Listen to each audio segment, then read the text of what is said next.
In this video, let's talk about what's scrubby and what's not in fighting games. Let's get at it.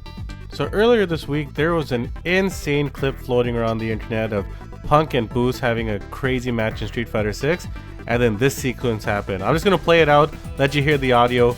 Punk drops one of the best no bombs I've ever heard, but check it out and let's discuss this video after. Also, headphone warnings. Don't say I didn't warn you, okay? I'm sorry. Now what? Yup, I knew it. No! Not even EX, my nigga.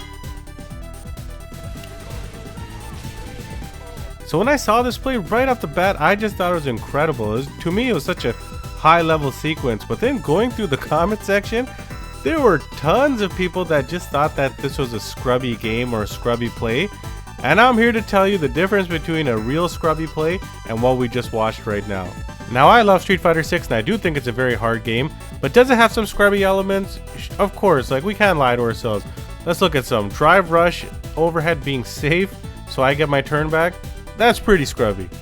Having baby food easy combos that do nearly 5,000 damage, yeah, that's pretty scrubby. And throw loops, do I even have to argue if these are scrubby or not?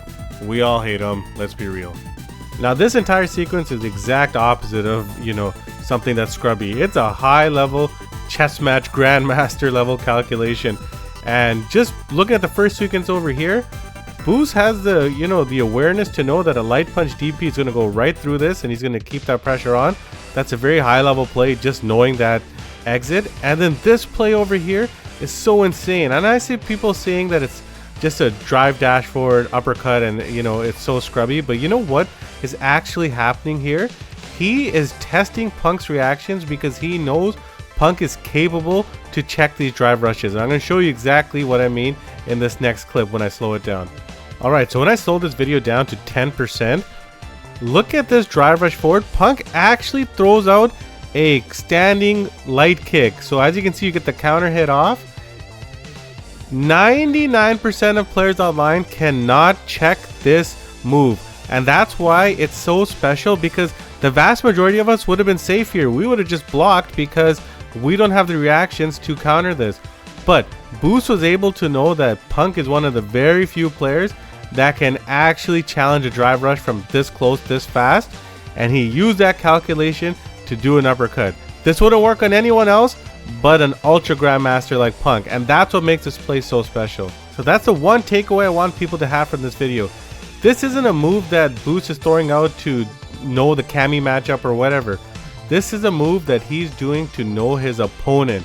He's played Punk so many times that this is something that's Punk specific, and that's why it's such an incredible play. So don't sleep on these things in the future. So the next time you see a play like this and the first thing that comes to your mind is that it's scrubby, always try to think about the game within the game.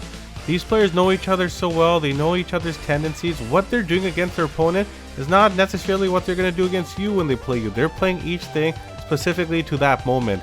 That is such a special feeling, especially, and it happens at every level. You could even be playing people at our current levels, and the more you play them, you learn their habits and ticks, and the matches you have just end up being like these crazy special moments. So always keep that in mind. There's very few things that I'd classify scrubby at this top level, but this is definitely not one of them. Hope you liked this video. Peace out, everybody.